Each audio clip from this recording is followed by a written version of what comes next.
SwayamPrabha. Digital India. Educated India.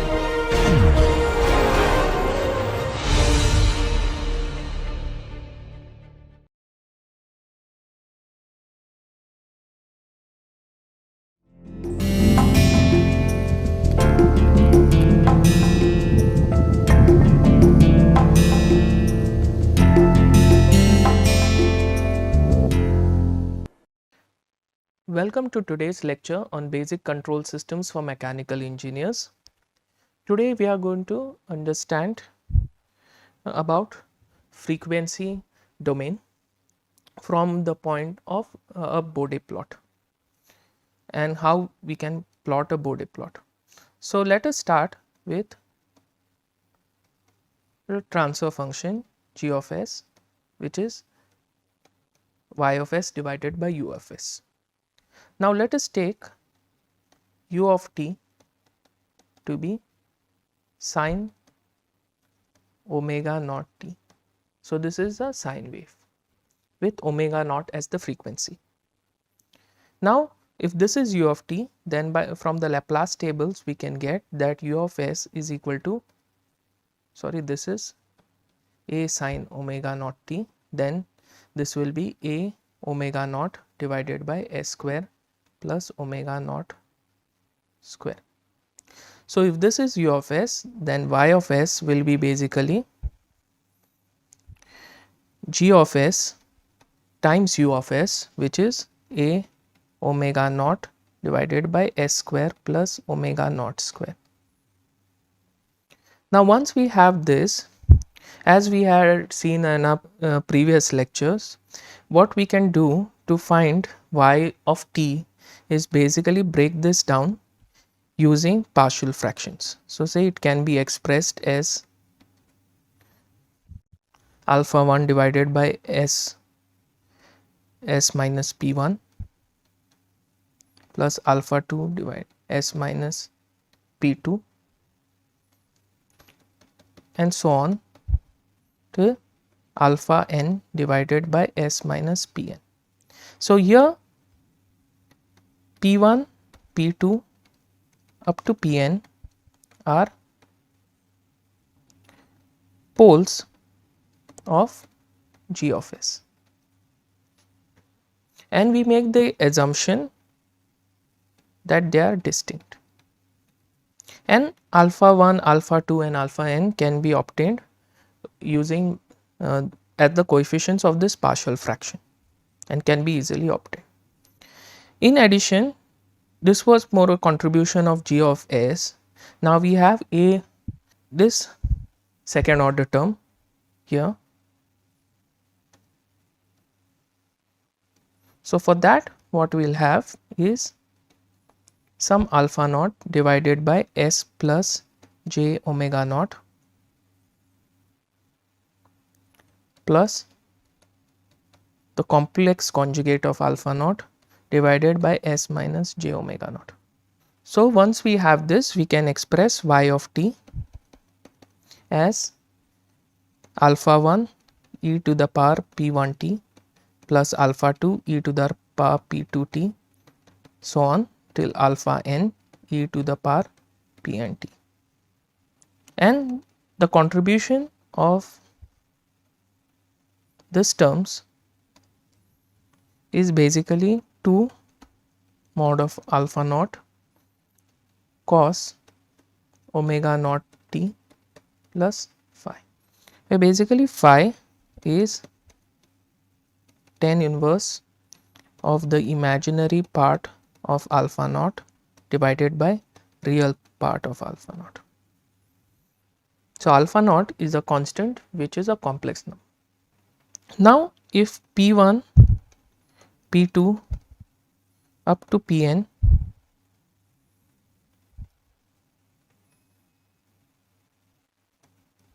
are in LHP, that is if the system is stable, then alpha 1 e to the power p1 t all the way up to alpha n e to the power pn t. So this particular portion here will die out. That is, as time grows, it will tend to 0. So, we will have only what remains is the cost term. So, as time grows, that is tends to infinity, y of t is basically am will be of the form am cos omega naught t plus some phi. So, basically there is some, you will get a cosine wave with a particular amplitude am and phase phi, and this amplitude m will be the magnitude of g omega naught, which is basically g of s evaluated at s is equal to j omega naught,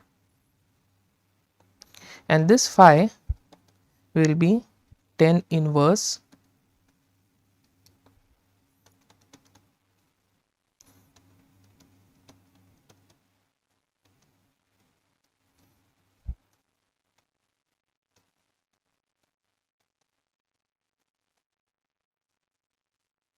which is basically, if we take calculate j omega naught at for each omega naught, we can just take its phase.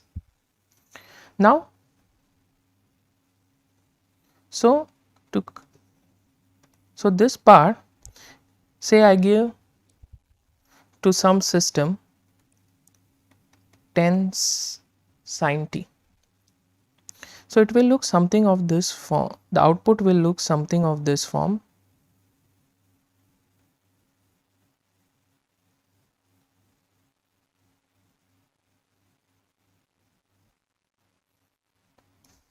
So, this part will be the transient, which will be because of this terms, you will see that it experiences a decay, whereas once it reaches a sufficient state, that is the steady state, what you will observe is that it will have a constant amplitude and it will be a pure sine wave. So, this is basically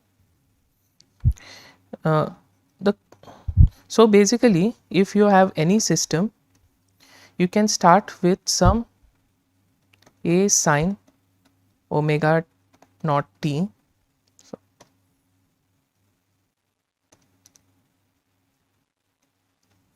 And what you will get for an LTI system is a m cos omega naught t plus phi.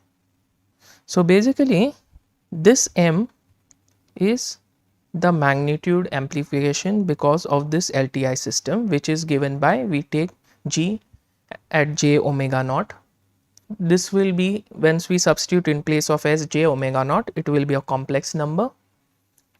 In the from the transfer function, what we will get is a complex number, and we will take the magnitude of that complex number to get m, and we will get the phase phi as the phase of this g j omega naught. So, as we have seen, we start with a sinusoidal signal, sine or cosine, and we get a sine or cosine signal, but the amplitude might change and there might be a phase change. So, this is commonly represented using a Bode plot. So, the Bode plot consists of two parts. One is the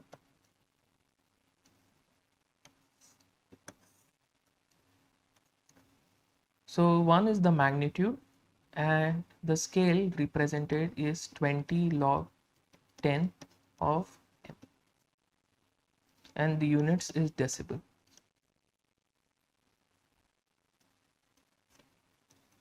Whereas the phase is represented as phi, that is in degrees.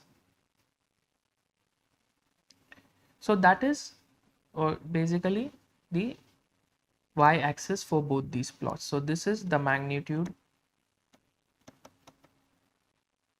plot, and this is the phase plot. On the x-axis, we have the frequency omega. So now we'll start understanding with this understanding what we have seen previously. How do we make a Bode plot? So the Bode plot consists of two parts. One is the magnitude plot, that is plot of m. So on the y-axis we have 20 log 10 mod of m, and the units here is decibels, whereas on the x-axis we have omega, and this is kind of in the like a semi-log scale where you have 10 to the power 0, 10 to the power 1 and so on.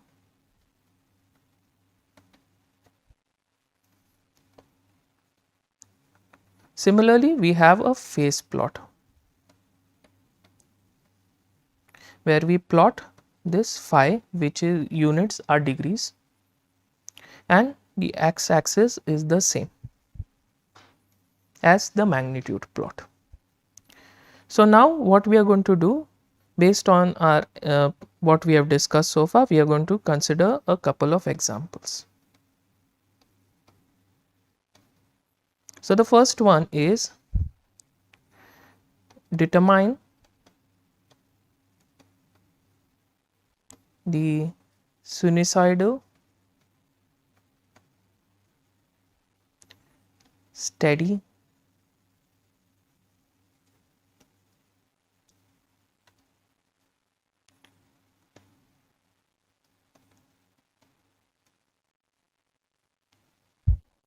state response of a capacitor. So we are going to determine the response of this basically the capacitor.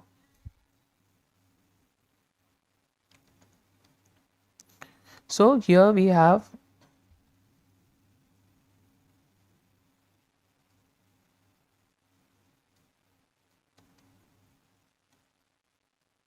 this is the current I, this is the capacitor V, and the voltage across this is, sorry for that, so this is C and the voltage is V.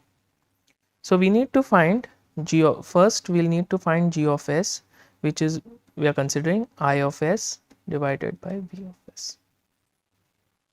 Now the equation for this is I is equal to C dV by dt, right?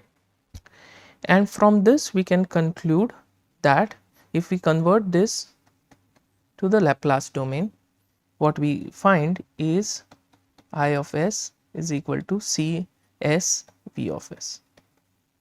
So basically I by V is equal to C S.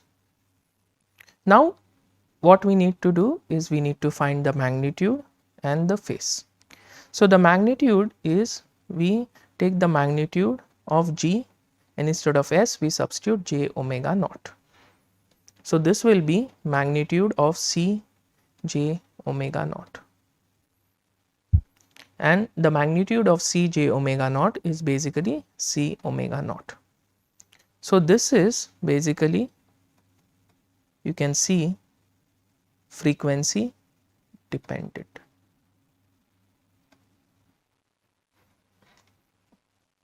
Similarly, phi, this part C J omega naught lies on the imaginary axis, so this will be 90 degrees. You can see the magnitude is frequency dependent, whereas this is independent of frequency.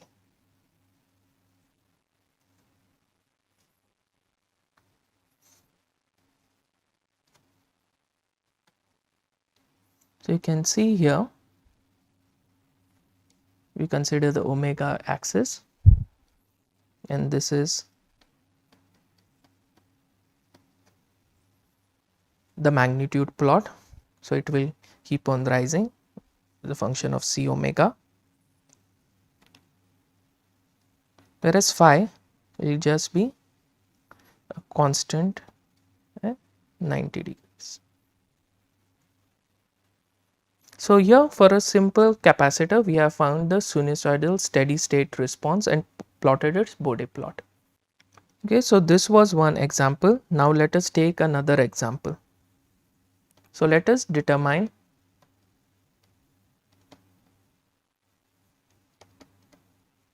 frequency response of g of s is equal to k Ts plus 1 divided by alpha Ts plus 1, and we make the assumption that alpha is less than 1. Then we can take m to be g j omega naught will be basically mod of k to 1 plus omega naught t square divided by square root of 1 plus alpha omega naught t the whole square, and this phase phi will be basically tan inverse of omega naught t minus tan inverse of alpha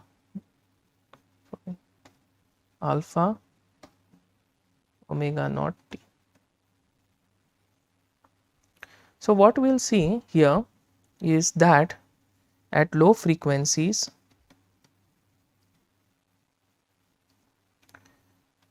the magnitude will be just mod of k, because in that case 1 is dominant as compared to omega naught t, and so this part here will be equal to 1, and so we just left with mod k. At high frequencies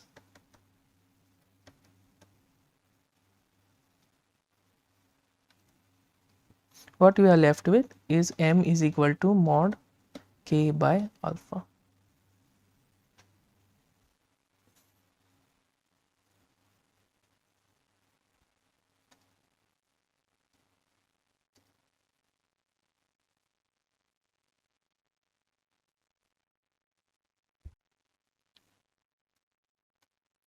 Sorry for that.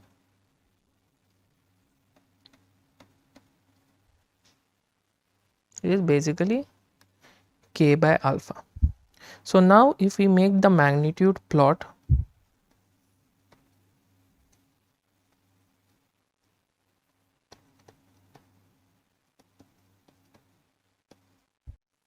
what you will see is that we start at a value of which is 20 log 10 mod of k,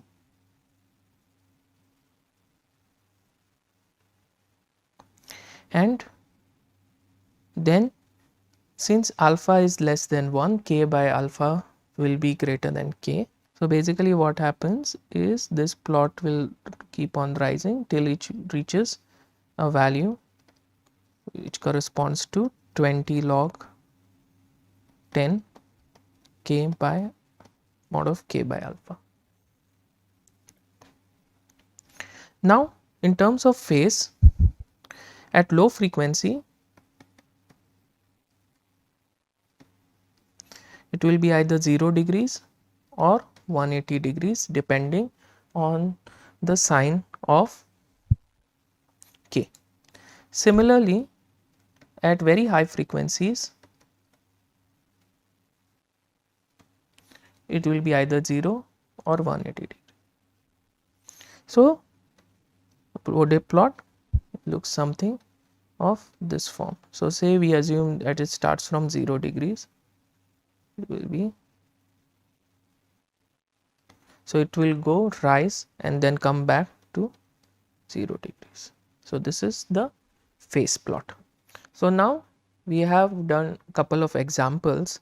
Now we will study like how can we do this for any typical transfer function. So let us consider some transfer function of the form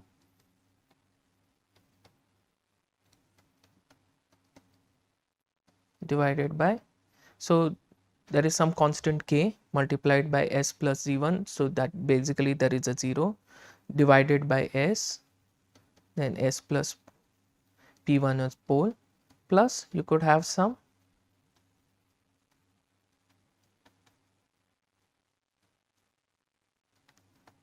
second order term. So what in this case what we have done so far, we will take g instead of s, we will substitute j omega and we will get k is equal to j omega plus c1, sorry,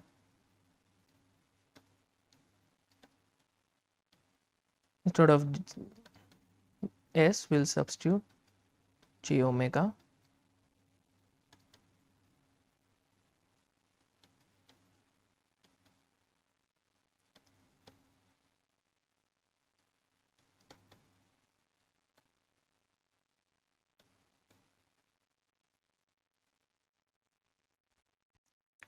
and now we need to plot, as we have seen in the Bode plot. We want to plot this for, we want to find this at each frequency. So we will write a general form, we will do 20 log 10 mod of g j omega. So based on this we can take this 20 log 10 of this entire expression. So what we will get is 20 log mod k, similarly 20 log to the base 10 we will get j omega plus z1, then we will get minus, because now it is in the denominator, j omega, then 20 log minus 10 j omega plus p1 and 20 log 10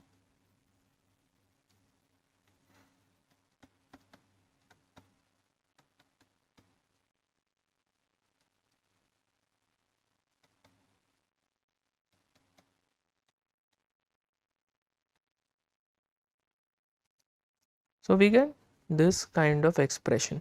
Similarly for the phase, we will calculate the phase for each term and then in the numerator we will add them and subtract the denominator part. So if you see this, there are different types of terms. So first you have some constants, for example k.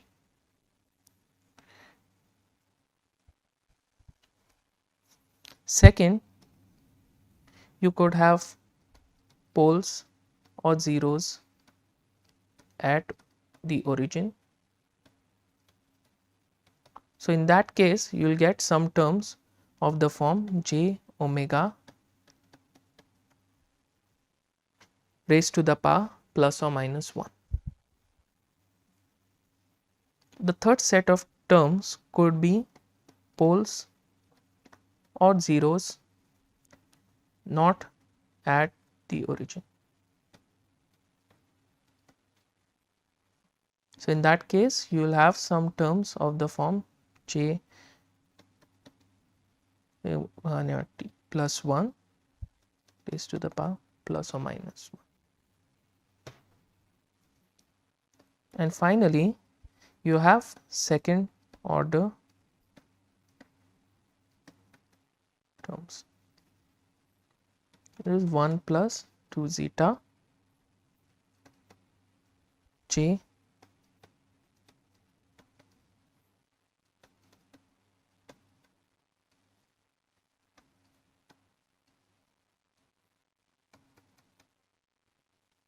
so the nth magnitude in this case, like we saw, magnitude plot will be dependent on these kind of terms. So that once we find the Bode plots for each of these terms, we can add or subtract to get the magnitude for the overall system g of s. Similar thing can be done for the phase plot. So what we are going to do is one by one we are going to study each of these four. So let us start with the constants. So say you have a constant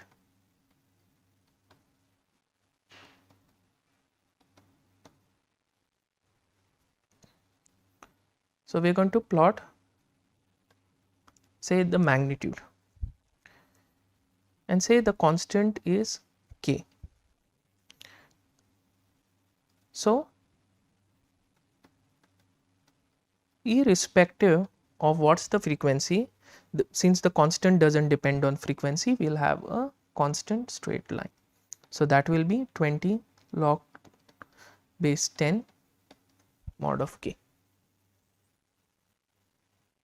So this is the magnitude plot for a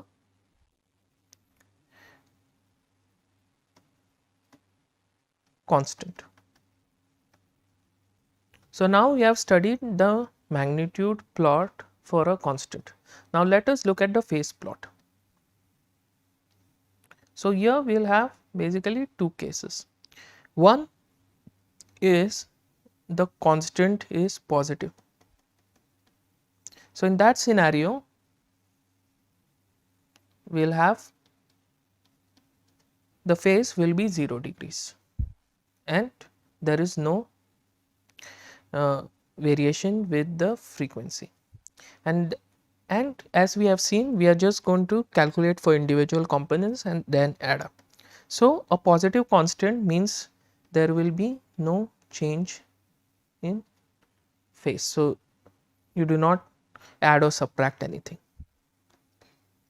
Now let us consider the scenario when it is negative. Now when this is negative, basically we will have this phi at 180 degrees. So you will be basically adding or subtracting 180 degrees. Now this was for constant terms. Now we are going to look at the next set of terms. So basically you have poles or zeros at the origin.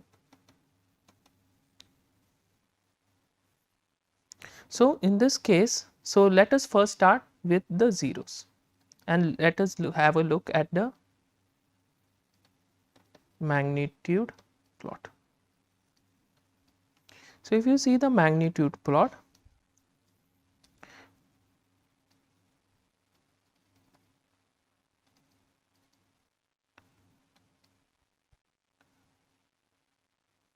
it will be something of this form.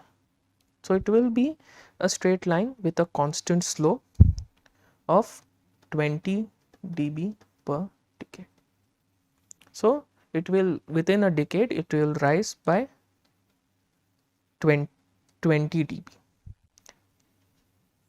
and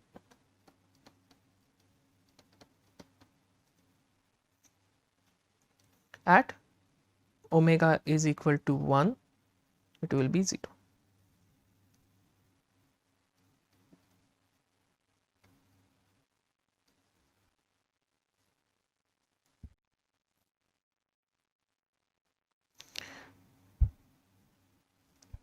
Similarly, if now we have a pole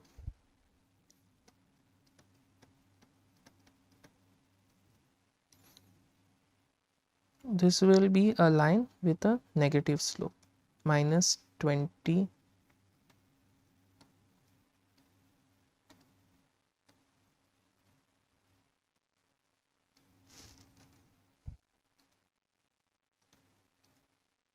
dB per decade.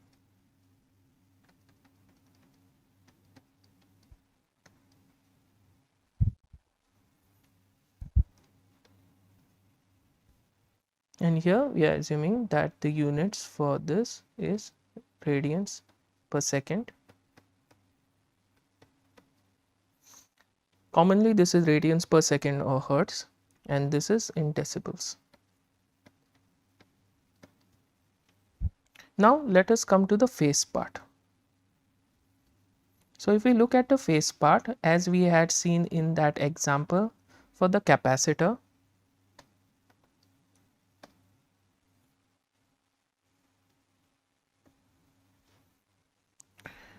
the phase will be just 90 degrees.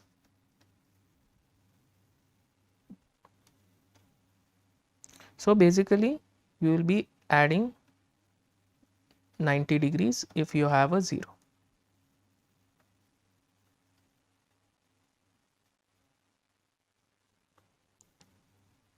Similarly, if you have a pole, you will be basically subtracting 90 degrees or adding minus 90 degrees.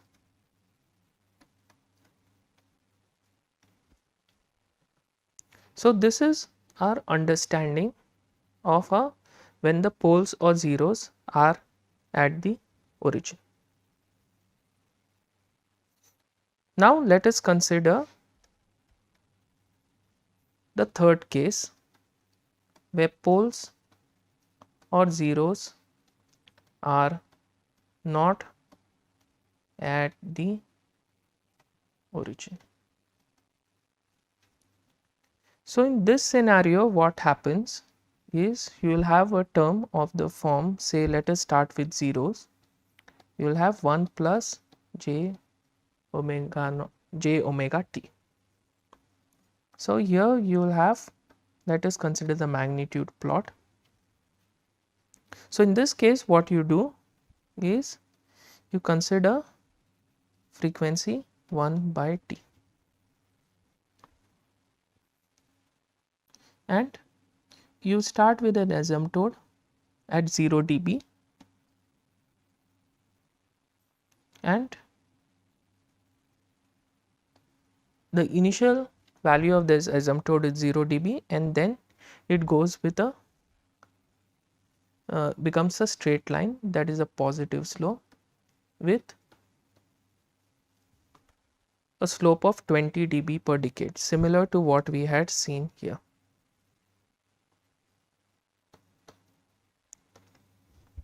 So now we have this asymptote, so our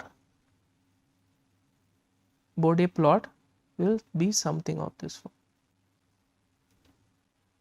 So it will start from asymptote and go to the other asymptote, and will be a smooth curve. Now this is for the 0. Similarly for the pole, that is 1 divided by 1 plus j omega t. If you see the magnitude, you start from 0 dB at 1 divided by t, you will have asymptote which looks something like this, and the Bode plot part will cover both the asymptotes with a slope of minus 20 per decade dB per decade in the second half. Now this is the magnitude plots for the zeros and the poles. Now we'll look at the phase plots. So if you see the phase plots for the zeros,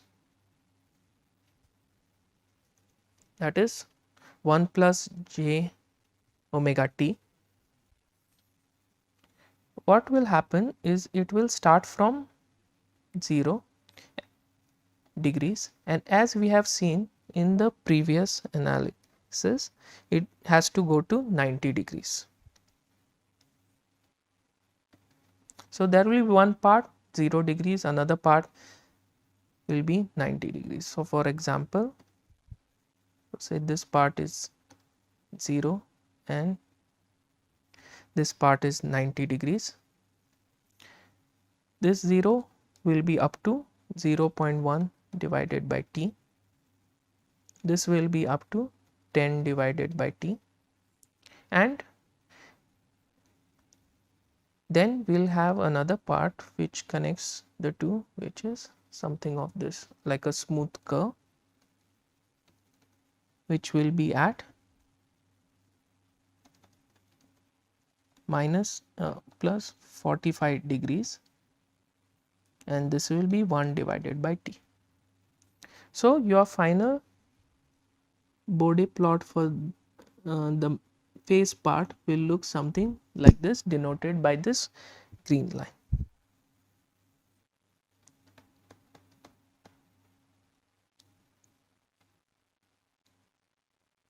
So phase. So this represents the phase for zeros not at the origin. Similarly, we can draw the curve, the phase for a pole not at the origin. So similarly, we start from 0 degrees, but here instead of going to plus 90 degrees, it will eventually go to minus 90 degrees, and there will be minus 45 degrees. So it will start somewhere where this will be approximately 0.1 divided by t. This will be 1 by t at 45 degrees, and here we will have 10t. So now this is for a pole, that is 1 divided by 1 plus j omega t, and this is what the magnitude as well as the phase plot looks like for a pole zeros which are not at the origin. So now we have studied poles or zeros not at the origin. So we will now come to the last part, which is basically the second order terms.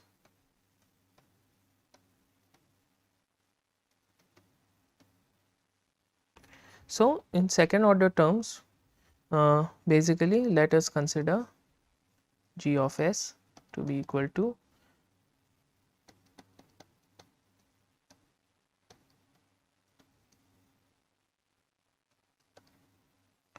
one divided by 1 plus 2 zeta j omega by omega n plus j omega by omega n the whole square. So what we are going to do is we are going to plot the magnitude and the phase plot. So if you look at the magnitude plot, start from this case 0 dB. Basically there will be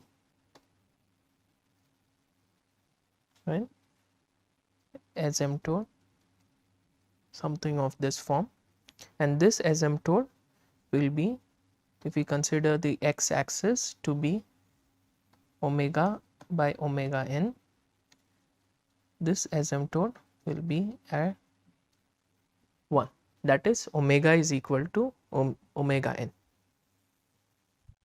So now if we want to find this the magnitude, it will depend on what is the value of zeta.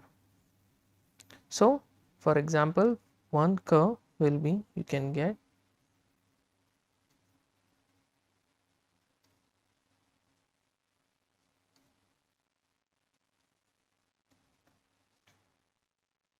so it will start from asymptote and end at the other asymptote, but around this omega is equal to omega n, there the behavior will be dictated by zeta. So in this case, this zeta is equal to 0.1. Then we could consider some curve.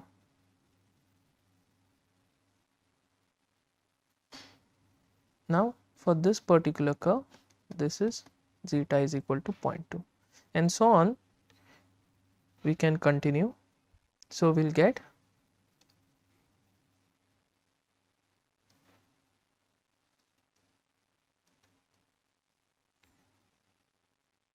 so this represents zeta say is equal to 0.5. Then we have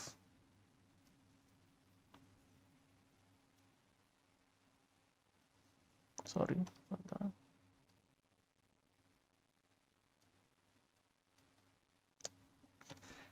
Then we have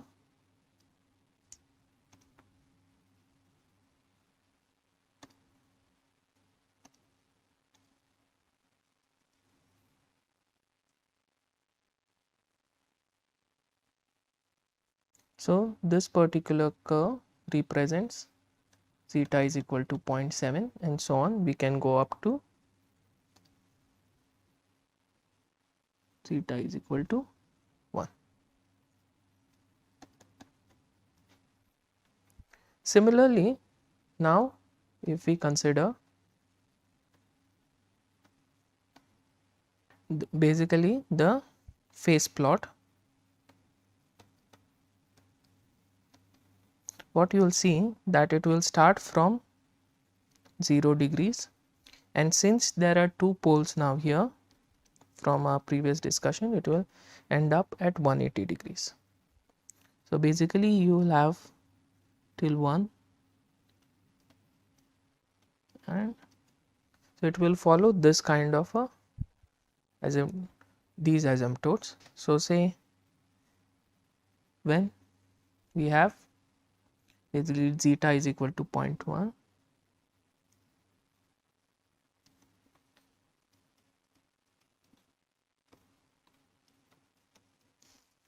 and basically at this point when omega is equal to omega n, this will be 90 minus 90 degrees for all cases.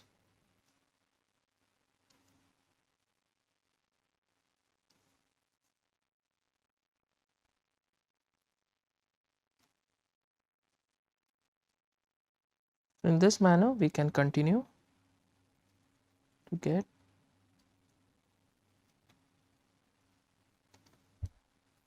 these curves.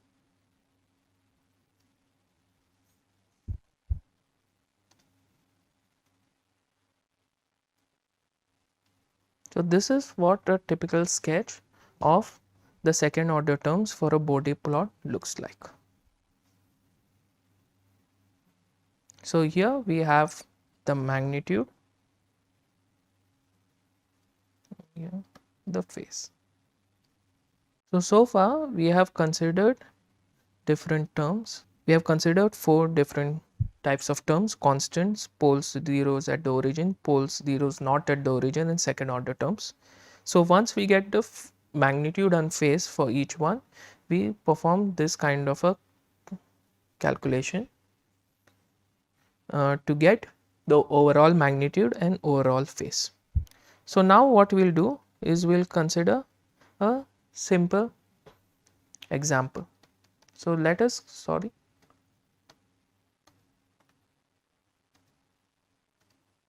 consider the system 1 divided by s plus 2.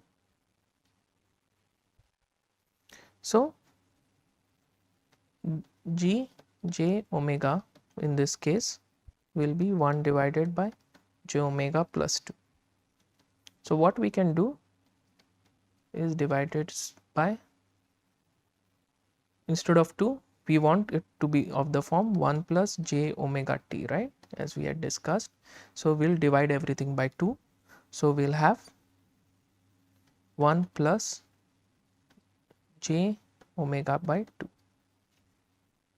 And now what we are going to do is, here in this we have two types of terms. One is a constant, that is half, and the other one is a pole which is not at the origin. So first we are going to plot the magnitude plot.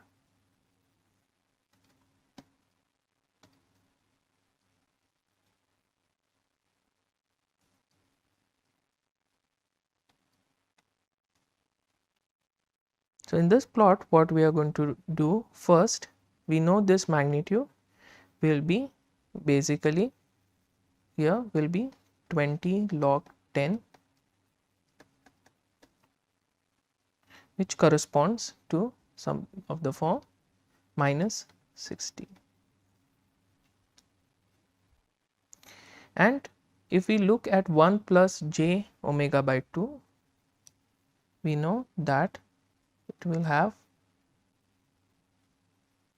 asymptotes of this form at 1 by t, which is in this case 2. So this is starting with 10 dB going at minus 20 dB per decade slope. Now our constant says a minus 6 dB. So once we add up, we are just going to shift it downwards. So this asymptote will be shifted downwards to minus 6 dB, and then from that final magnitude plot will look something like this. Similarly, let us have a look at our phase plot. So now the contribution of this constant term in this, since it's a positive constant, it will be just 0 degrees. So we are not going to add or subtract anything. So the contribution in the phase will be totally from the pole. So we will start with 0 degrees, and we know there is one pole, it will end up at minus 90 degrees, and let us take this to be 0.2, that is 0.1 divided by t to be 0.2, 1 by t and 10t. So at this particular we have 0, here we will have 45 degrees, and here we will have 90 degrees. So basically we will start from here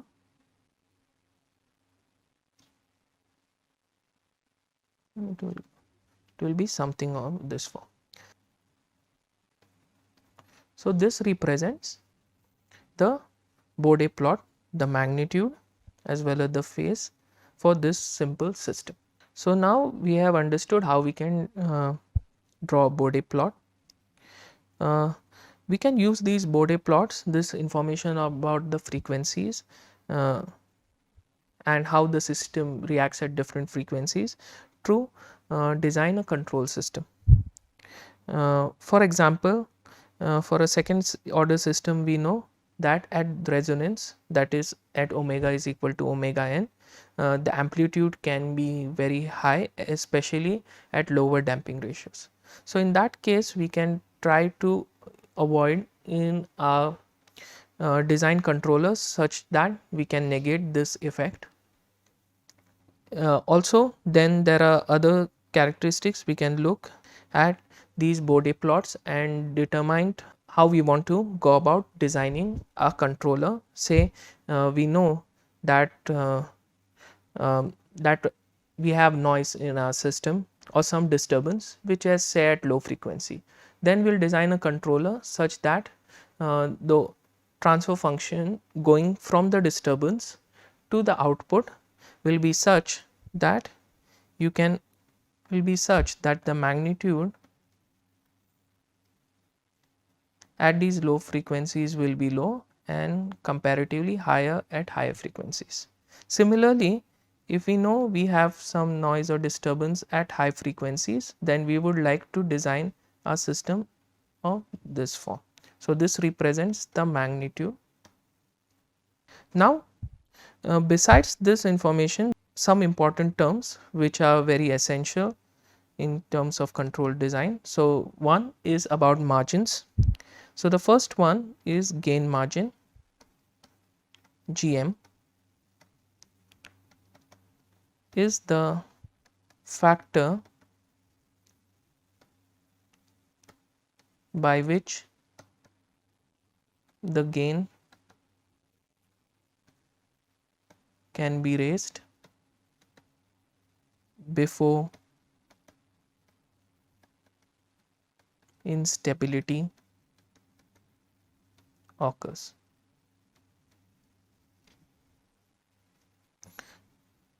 This next term is the phase margin,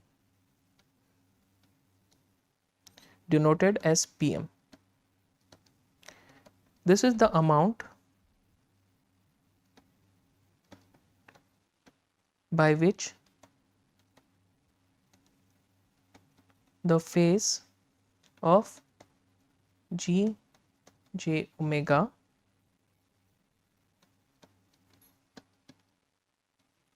exceeds minus 180 degrees when kg omega, that is the magnitude of this, is equal to 1. So now how in a Bode plot how we can represent this?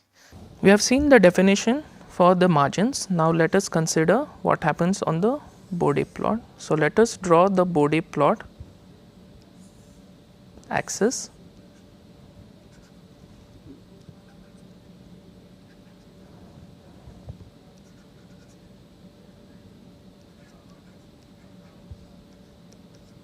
So this is 0 dB for the magnitude, and for the phase let us consider minus 180 degrees.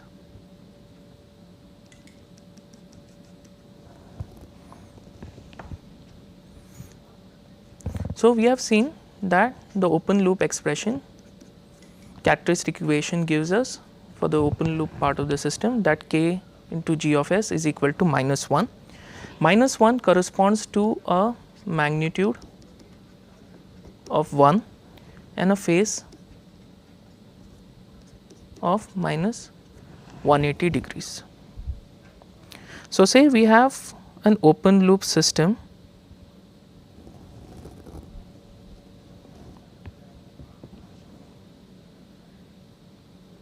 because the response looks something of this form.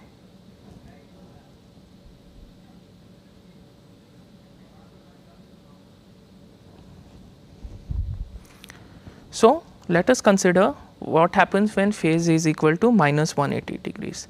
So this is the frequency at which it becomes minus 180 degrees. So we will consider what is the gain at this frequency of the open loop system. So what you will see that you get this particular gain which is less than 1 in magnitude or less than 0 dB, and under these conditions the system is stable, and the amount by which it is stable is denoted as the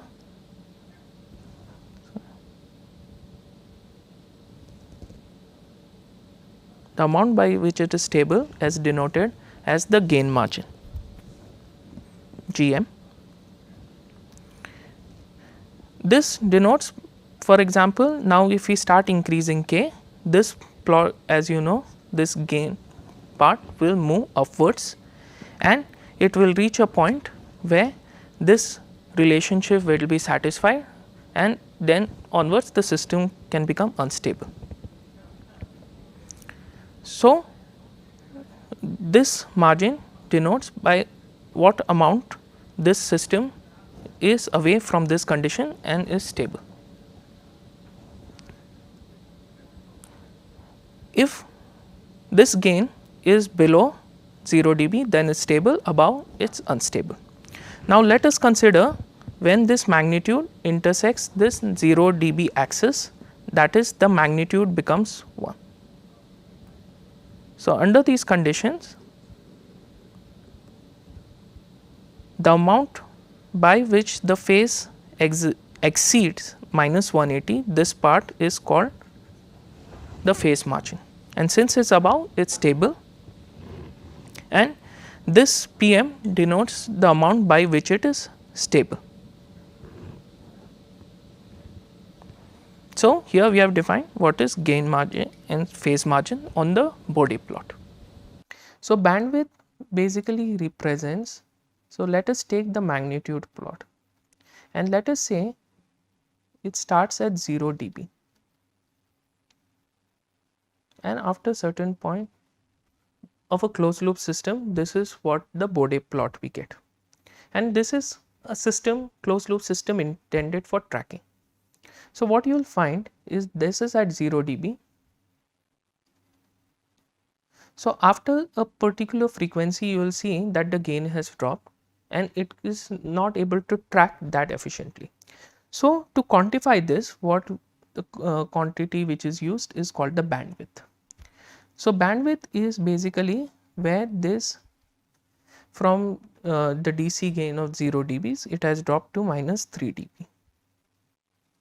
So this frequency is denoted as omega beta, that is the bandwidth,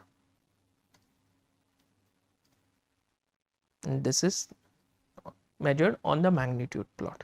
So what we do, we draw the Bode plot for the closed loop system, and we consider 3 dB below the TC gain to get a bandwidth omega beta. So today we studied about frequency response, Bode plots, then margins and bandwidth, and with that I would like to conclude today's lecture. Thank you.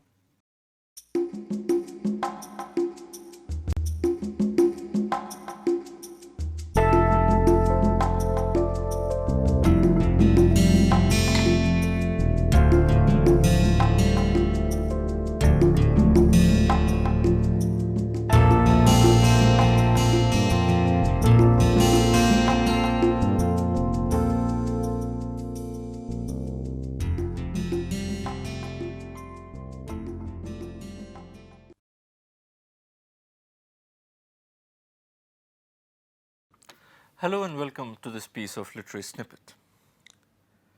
We usually know William Shakespeare as the most revered figure in the history of English literature. But we often tend to forget that he has also been one of the most hated figures in literature. And here I'm not talking only about those boys and girls who have to memorize long sections from Macbeth or King Lear or Julius Caesar before they can go and sit for their school or college exams. But I'm also talking about people who are themselves quite famous authors. Tolstoy, for instance, considered the writings of Shakespeare to be, and I quote, crude, immoral, vulgar, and senseless. George Bernard Shaw absolutely loathed Shakespeare, as he did Homer. But perhaps no other criticism about Shakespeare is more damaging than the one which says that Shakespeare is a marvelous storyteller, provided someone has told him the story earlier. Now, this piece of criticism is particularly damaging because it is true. None of Shakespeare's plays contain any original story whatsoever. They are all written using pre-existing materials, pre-existing stories. Now, does that diminish the stature of Shakespeare as a dramatist? Well, I'll leave that for you to decide. See you in the next episode of Literary Snippets.